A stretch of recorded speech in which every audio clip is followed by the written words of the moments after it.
വാഴ 2 biopic of a billion bros കണ്ടുവന്നേക്കാണ്. ഷാടാ എന്തൊക്കെ പടക്ക് എനിക്കൊക്കെ തന്ന ഒരു ഫീൽ ഉണ്ടല്ലോ, ഒരു കാരണവശാലും നിങ്ങൾക്ക് പറഞ്ഞ് മനസ്സിലാക്കാൻ പറ്റുന്നില്ല. ഇതൊക്കെ റിലേറ്റ് ആവുന്ന കുറച്ച് പിള്ളേരുണ്ട്, അവർക്ക് ഈ പടം വേറെ ലെവൽ എക്സ്പീരിയൻസ് ആയിരിക്കും. അത് ഈ ഒരു പ്രായത്തിലൂടെ ഒരു 20-25 വയസ്സ് ആ ഒരു ഇതിലൂടെയൊക്കെ സഞ്ചരിച്ച് വന്നവരാണ് പക്കയായിട്ട് ഈ പടം റിലേറ്റ് ആവുക. എനിക്കും ഞാൻ പക്ക റിലേറ്റബിളാണ്. കിഡിലെന്ന് പറഞ്ഞാൽ ആ കിഡില്ല സിനിമ. നമ്മുടെ സോഷ്യൽ മീഡിയ ഭരിച്ചുകൊണ്ടിരിക്കുന്ന പിള്ളേർ വന്നിട്ട് തിയേറ്റർ അങ്ങ് തൂത്ത് വാരി എന്ന് പറയാം. നമ്മുടെ ആശരൻ്റെ ടീം, ആശറും നമ്മുടെ അലനും അജനും ഞാൻ അവരൊക്കെ തകർത്ത് കൈ തന്നിട്ട്. പിന്നെ നമ്മുടെ സാബിറിൻ്റെ ഗ്യാങ്ങുണ്ട്, സാബിർ അർഷക്, നമ്മുടെ ശബരി, പിന്നെ നമ്മുടെ അമീൻ്റെ ടീമുണ്ട്, പിന്നെ നമ്മുടെ കുഡോസ് മീഡിയത്തെ പിള്ളേരുണ്ട്. അങ്ങനെ എല്ലാവരും പിള്ളേർക്ക് അങ്ങ് അടിച്ച് തൂഫാനാക്കിയിട്ടുണ്ട്. നമ്മളൊരു പക്ക മിനി 2020 ആണ് നമ്മുടെ മുമ്പിൽ കണ്ടത്. അത് സത്യം പറഞ്ഞാൽ എനിക്ക് ചെറിയൊരു പേടിയൊക്കെ ഉണ്ടായിരുന്നു. കാരണം ഇങ്ങനെ വലിയ സിനിമ ചെറിയ ടെൻഷനൊക്കെ ഉണ്ടായിരുന്നു. കാരണം ഇത്തിരി ആദ്യ ഭാഗം പോലെ ഉണ്ടാകുന്ന ഇത്തിരി ഹൈപ്പ് കൂടി. കാരണം ആശയുടെ ടീം വന്നപ്പോൾ തന്നെ ഹൈപ്പ് ഇത്തിരി കൂടി. പക്ഷെ ഹൈപ്പിനൊത്ത അല്ലെങ്കിൽ ഹൈപ്പിന് മുകളിൽ നിൽക്കുന്ന പടമാണ് ഇറക്കി വിട്ടാക്കണത്. സത്യം പറഞ്ഞാൽ സീൻ പിള്ളേരങ്ങ് തൂക്കി അടിച്ചു തിയേറ്ററുള്ളൂ, വേറെ ഒന്നും പറയാനില്ല. പെർഫോമൻസ് വൈസ് ആണെങ്കിൽ അവരൊക്കെ സത്യം പറഞ്ഞാൽ അവർ കയ്യിൽ നിന്നിട്ട് അവർക്ക് തന്നെ ഒരു പടം വേണമെങ്കിൽ ചെയ്ത് വയ്ക്കാൻ പറ്റും. അവർ കയ്യിൽ നിന്നിട്ടാൽ തന്നെ പടം മുമ്പ് ഹിറ്റാണ്. അപ്പോൾ ആഷിറിൻ്റെ ഫാൻസ് മാത്രം കയറിയ പടം 3 ദിവസം 100 കോടി അടിക്കുക ലെവലിലേക്കാണ് സിനിമയുടെ പോക്ക്. അപ്പോൾ ആദ്യ ദിവസം സിനിമ 8 കോടിക്ക് മുകളിൽ വില ഇടാൻ പറ്റും. ഇപ്പോൾ അത് കൂടിക്കൊണ്ടേയിരിക്കും. കാരണം സ്കൂൾ പൂട്ടി സമ്മർ ടൈമാണ്, നല്ല തൂക്കൽ തൂക്കാനുള്ള എല്ലാ സാധ്യതയുണ്ട്. സിബ്ലിങ്സിന് വേണ്ടി ഡെഡിക്കേറ്റ് ചെയ്തേക്കാണ് പടം. പക്ക സിബ്ലിങ്സ് പടമാണ്. ഞാൻ ആദ്യ ഭാഗത്തിലൊരു അച്ഛൻ മകൻ ആ ഒരു റേഞ്ചിലെ കഥ പറഞ്ഞെങ്കിൽ രണ്ടാം ഭാഗത്തിൽ പക്ക സിബ്ലിങ്സ് ബേസിലാണ് കഥ പറഞ്ഞു പോകുന്നത്. നമ്മുടെ ആ തുടക്കത്തിൽ കൊണ്ട് ചിരിപ്പിച്ച് ചാവറാക്കി അവസാനം കൊണ്ട് അങ്ങോട്ട് ചിന്തിപ്പിച്ചും കരയിപ്പിച്ചിട്ടാണ് പടത്തെ. പക്ഷെ പടത്തിൻ്റെ എൻഡിങ് സാറ്റിസ്ഫൈഡ് ആണ്. ആദ്യ ഭാഗം പോലെ ഒരു അൺസാറ്റിസ്ഫൈഡ് എൻഡിങ് അല്ല രണ്ടാം ഭാഗം.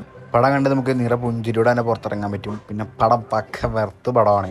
നമ്മുടെ ക്ലൈമാക്സ് ഒക്കെ നമുക്ക് തരുന്ന ഒരു ഹൈ മൊമെൻ്റ് ഉണ്ട് എൻ്റെ പൊന്നോ. കാരണം പടം അടിക്കടി വലിക്ക് വലി എല്ലാം പടത്തിലുണ്ട്. അതായത് ആ ഒരു പ്രായത്തിലൂടെ നടന്നു വന്ന പിള്ളേർക്കുള്ള എല്ലാം പടത്തിൽ കാണിച്ചു വെക്കുന്നുണ്ട്. പിന്നെ എല്ലാ ഓരോ ഗ്യാങ്ങുകൾ തമ്മിലുള്ള ആ ഒരു പ്രശ്നം അടിപൊളിയായിട്ടാണ് ചെയ്ത് വെച്ചേക്കുന്നത്. സത്യം പറഞ്ഞാൽ ട്രെയിലർ എന്ന് പറഞ്ഞാൽ മ്യൂസിക്കൊന്നും അങ്ങോട്ട് സെറ്റായില്ലെങ്കിലും പടത്തിൽ മ്യൂസിക്കൊക്കെ നന്നായിട്ട് തന്നെ വന്നിട്ടുണ്ട്. ആദ്യം തന്നെ പോലെ മ്യൂസിക് ഒരു ട്രെൻഡ് ലിസ്റ്റിലേക്കൊന്നും പോയില്ലെങ്കിലും അവർ വേണ്ട രീതിയിൽ അടിപൊളിയായിട്ട് തന്നെ ചെയ്ത് വെച്ചിട്ടുണ്ട്. പല ട്രെൻഡ് സാധനങ്ങളൊന്നും ആദ്യം പോലെ ഇറക്കാൻ പറ്റിയിട്ടില്ല, ട്രെൻഡ് കൊണ്ടുവരാൻ സാധ്യതയില്ല. പക്ഷെ നമ്മുടെ പിള്ളേർ മാത്രം മതി. ഇവിടെ ആഷിർ ഗ്യാങ് ഇവരൊക്കെ തകർത്തടിച്ചില്ല. ആദ്യം ഫസ്റ്റ് ഹാഫ് ആഷിർ എല്ലാം അങ്ങോട്ട് കൊണ്ടെങ്കിൽ നമ്മുടെ ബിജുക്കുട്ടനെ ആളന്മാരായിട്ട് അഭിനയിച്ചാൽ നമ്മുടെ വിനായകൻ കൂടിയിട്ട് അങ്ങോട്ട് തൂത്തു വാരി. കാരണം പടം എന്ന് പറയുമ്പോൾ നമുക്ക് ഇത് കാണുമ്പോൾ കിട്ടുന്ന ഒരു ഫീലുണ്ട്. ഒരു ഫീൽ കൂട്ടെന്നൊക്കെ പറഞ്ഞാൽ ഇമ്മാതിരി എടുത്ത് വയ്ക്കാന്ന് പറഞ്ഞാൽ തല്ലെന്നൊക്കെ പറഞ്ഞാൽ ഇൻ്റർവെല്ലിന് മുന്നേ ഒരു ഫൈറ്റ് ഇട്ടിട്ട് പൊന്നേ കൂട്ടടി എന്ന് പറഞ്ഞാൽ പുറം പൊളിയാണ് അടി. അതൊക്കെ അടിപൊളിയായിട്ടാണ് പടത്തിൽ ചെയ്ത് വെച്ചേക്കത്. അപ്പം എന്തായാലും പടം പല റെക്കോർഡും തൂക്കുകയാണെന്ന് ഒരു സംശയം വേണ്ട. അപ്പം പിന്നെ വേറെ കുറേ ഫണ്ടുകൾ ഞാൻ പറഞ്ഞു, ദൃശ്യം 3 മാറ്റിയത് നന്നായിരുന്നു.